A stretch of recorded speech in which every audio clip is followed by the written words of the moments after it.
Welcome to another episode of King Reflections Podcast. I'm Daniel Olival, owner of Xander King Clothing Line, personal trainer, graphic designer, and an advocate for bringing people back to life or waking people up from their mediocre thinking and living to encourage them to live a more fulfilling life of a king or a queen. I just want to say thank you to everyone that has listened to my podcast episodes so far. This is now the fourth one. And if you haven't already, follow me on Instagram and Facebook. The tag is Xander King, XNDR King. And you'll be able to follow my updates, follow my posts, etc. And just keep in touch or keep on tabs of what I'm doing throughout the weeks. So this week, I want to talk about who we are is everything we have learnt. And my perspective of who we are is that everything of who we are is actually not who we think we are. Everything we have learnt from our parents, our teachers, has made us who we are.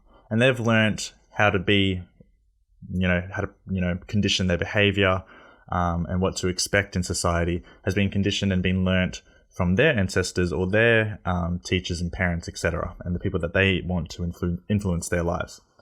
So who we are today is everything that we have learnt and everything that we feel is right or influenced by the people that we look up to.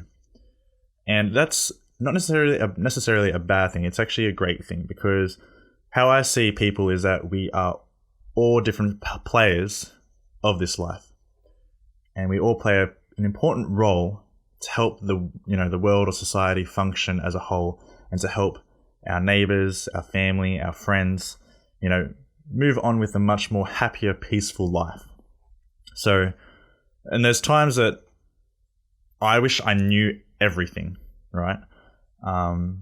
Because I love the sciences, I love chemistry, I love physics, I love how it influences every part of our, life, our biology, how atoms work within our body, how our body responds, with physics, how, frequencies make different sounds or resonate with different objects and stuff, and, music is a massive part of physics, with different frequencies playing different notes, making them interact with each other, making something beautiful.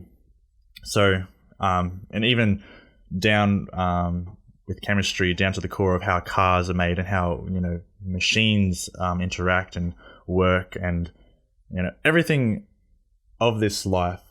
I would love to know the nitty-gritty details of how everything works on such a small scale. The table that, my computer is sitting on, like, how do the atoms stick together and vibrate together so strongly and not have anything fall through them, if that makes sense. Just how everything sort of works. How water just flows so easily and can separate, and the atoms can split so easily. Like, how does it work? How does it all tell each other to do that, if that makes sense?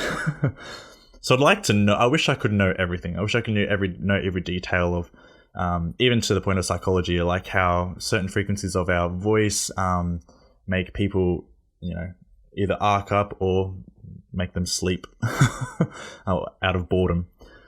Everything is so fine-tuned, and there's so much information with how things can be affected or moved slightly, so differently that it affects the environment and it affects people differently.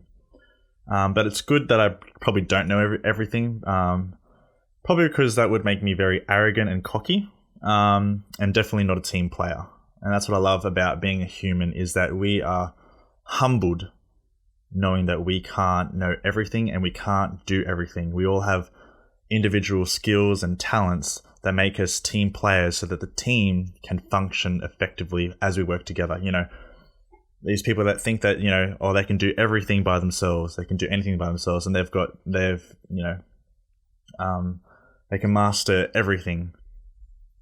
And then they become all of a sudden egotistical and, think they're top notch and not a team player, and everything's about them. And that's sad, because then everyone sort of resents them, and then there's this discord in harmony of people working as a team so that we all can live in peace and we can all live towards or strive towards success with each other. So I'm glad that there's this human element, that we can't know everything, we can't do everything, and that we do have to rely on other people with specific talents, specific skills to help us achieve our goals and achieve a much more peaceful and happier life. So who we are, and as I'm saying, who we are, our skills, our talents, our interests, our things that make us click or vibe with, has all been taught to us in a sense, because we're a blank canvas when we're a baby, and we're all influenced by our environment, by our parents, by our teachers, and we lean more to the attraction of like what we are attracted to. And I think even when you're born, you do have some sort of individual element of being attracted to some things more than other things, but there's always a condition applied. Girls saying that they've got to dress like a girl, they can't play in the mud, and when they reach the age of 5 or whatever, no, you're a little lady, you can't play in the mud. And boys saying you can't play dress ups because girls do that, or even young girls, very young age, being taught to play with baby toys, like toys that are taking care of a baby, because that's what the mum does, and the guys have tools, and the boys have like tool toys, like hammers and saws and stuff to build things with, because that's the male visualization or expectation. What was I going with that? Oh, yeah, so like I'm saying, we are conditioned to an extent of how, and even the footy, where so many people are like, oh, I'm a big massive this fan of this team because that's what my dad was, not because of the stats or because of the players, but because of the team, of what it represents, and whatever the dad was influenced in. So that was just my point of, I'm glad that I cannot know everything, and that I am humbled to be human, and I'm glad that we all have individual characteristics and skills, and that we are what we have learnt to help build society and build the people around us to a level of success, of happiness and peace. On to my second point. Earlier this week, or last week, sorry, I posted a video of a story of the beach, South Beach in Wollongong, and in the background was the steelworks. And I have a sort of a bittersweet relationship with the steelworks, in a sense, I could say.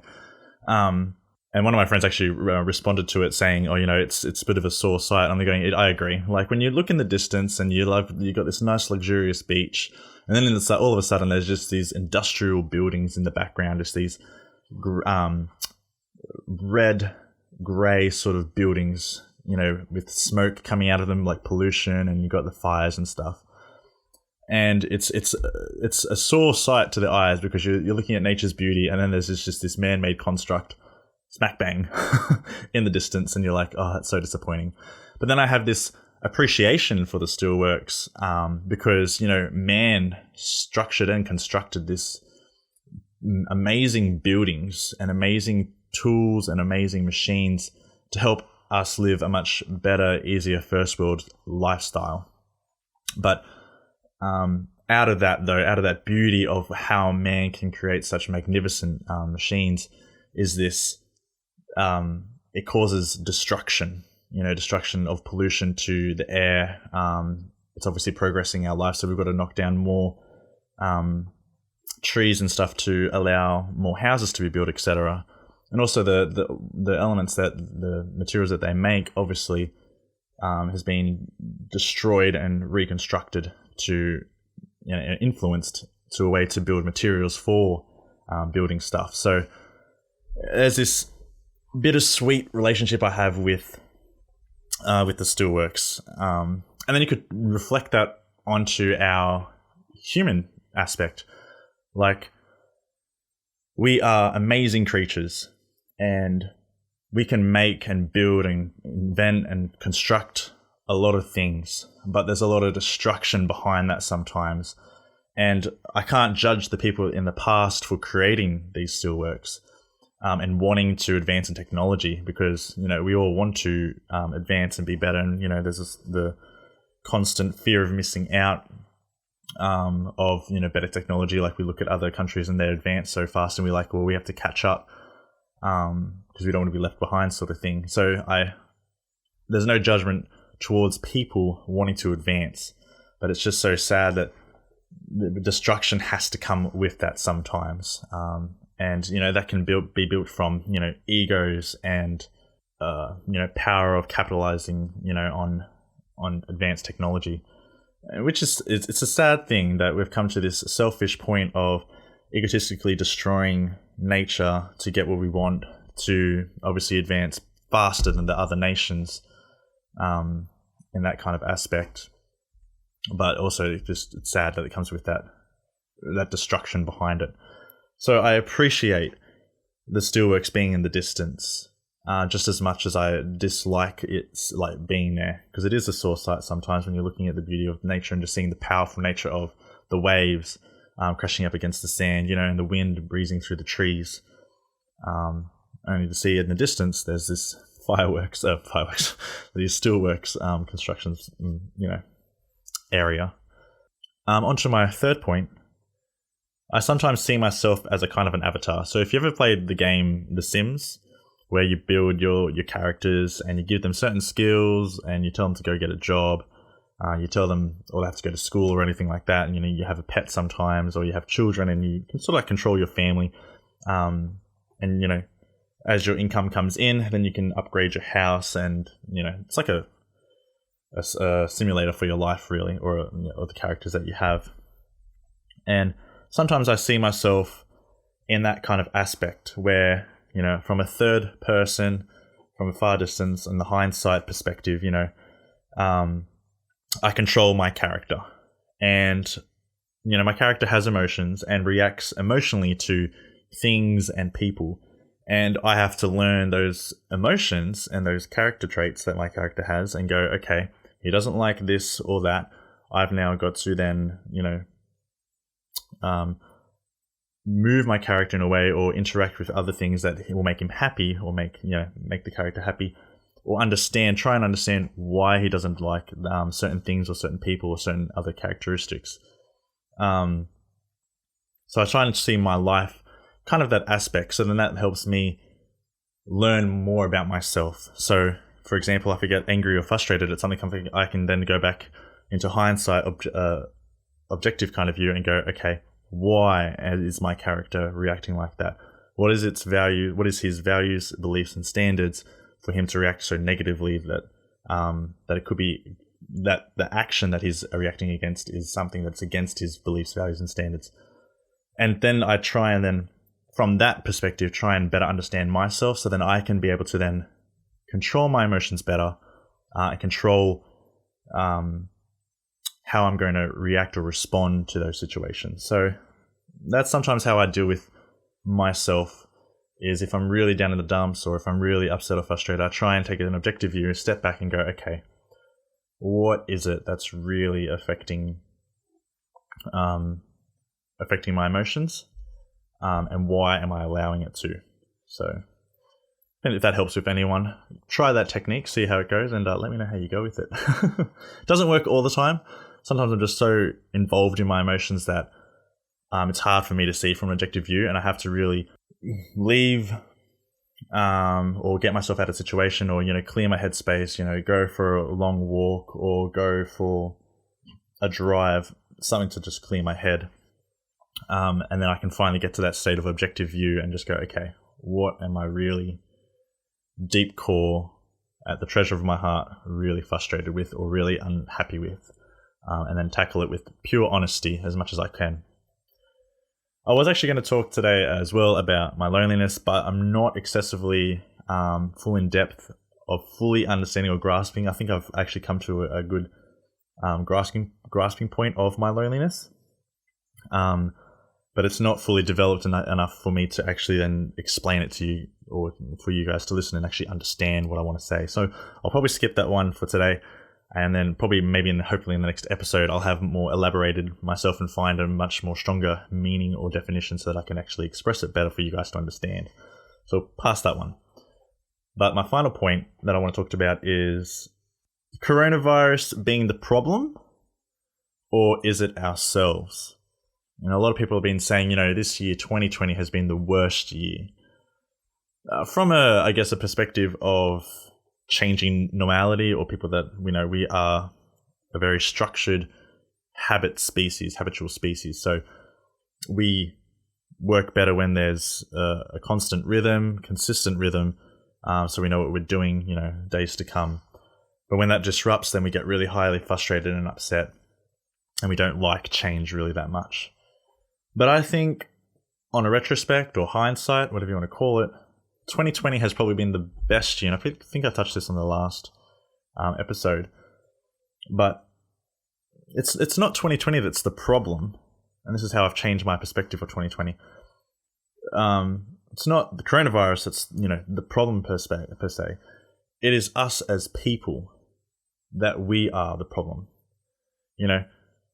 Were we mentally prepared to be shaken of our habits and of normal regular life, and prepared for the worst? Were we mentally, financially, emotionally, physically prepared? Like, did we prepare for this? Like, I have in my finances, I've always saved up 3 to 4 months in advance of all my bills. And that's because I've been since I started work, financially aware and try to have a good relationship with my money. So that if an emergency does happen, if I lose my job, for 4 months, I can at least be prepared to pay for all my bills without having to worry excessively about it. And that's how I feel emotionally. Like, sometimes I prepare myself emotionally I imagine things to the extreme, and that's where I guess anxiety comes in, if you want to call it, like, go along those lines. I think of extreme situations, extreme moments, and get emotionally put in that state and see how my emotions are arising, how my body is changing to the emotional reaction. But that's to prepare me for if a real life situation does happen, I am prepared of knowing what to do.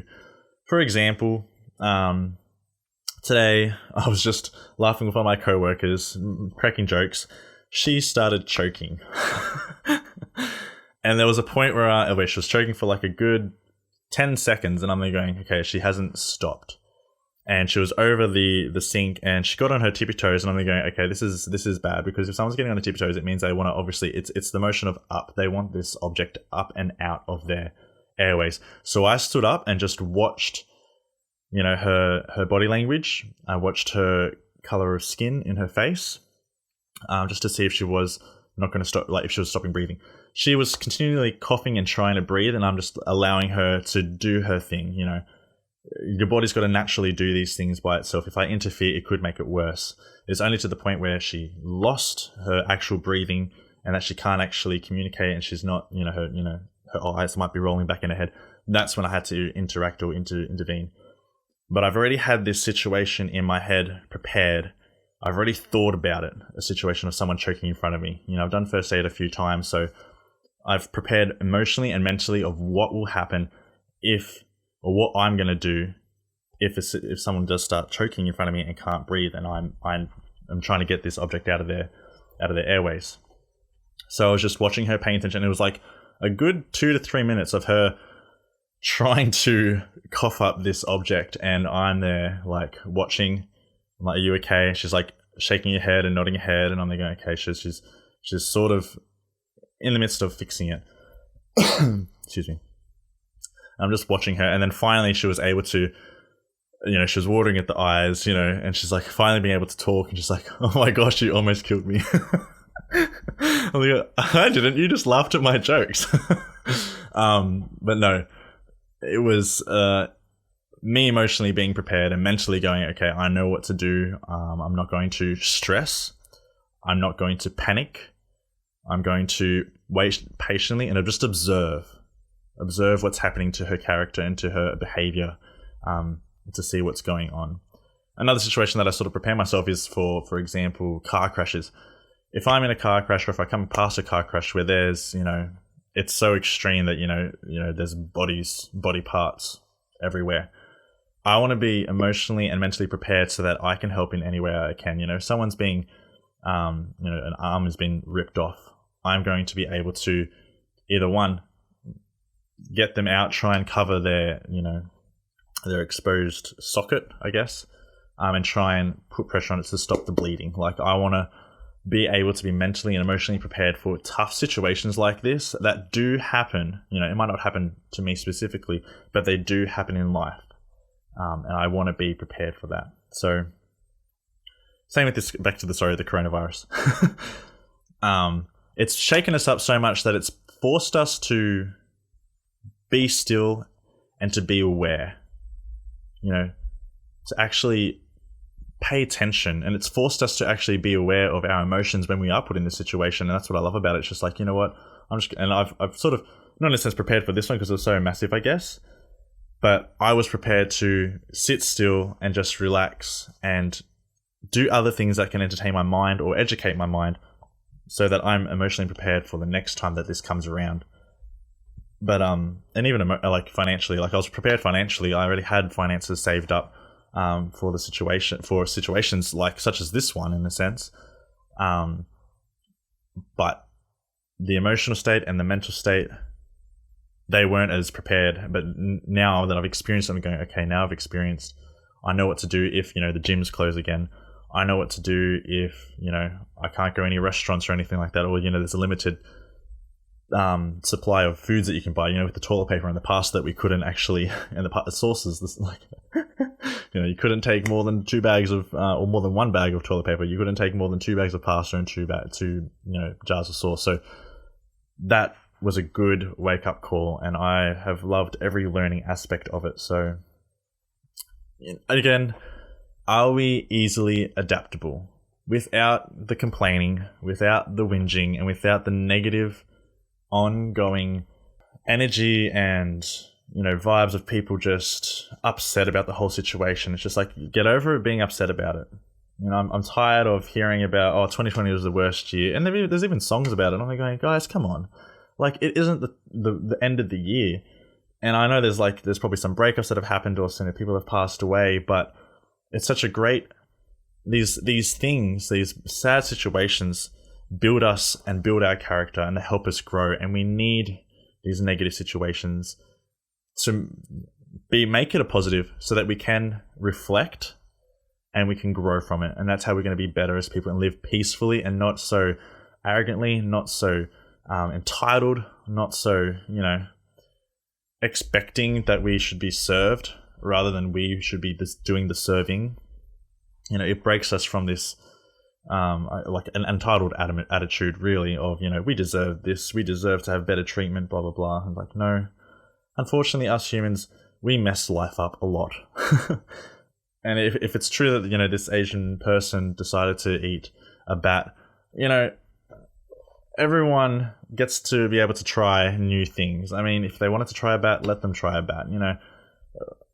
Everyone eats things that I don't really approve of, like turkey, pork. These are acceptable things in society, but I don't like them. But I'm not going to go down to people's throat and be like, I'm going to judge you for eating that. No.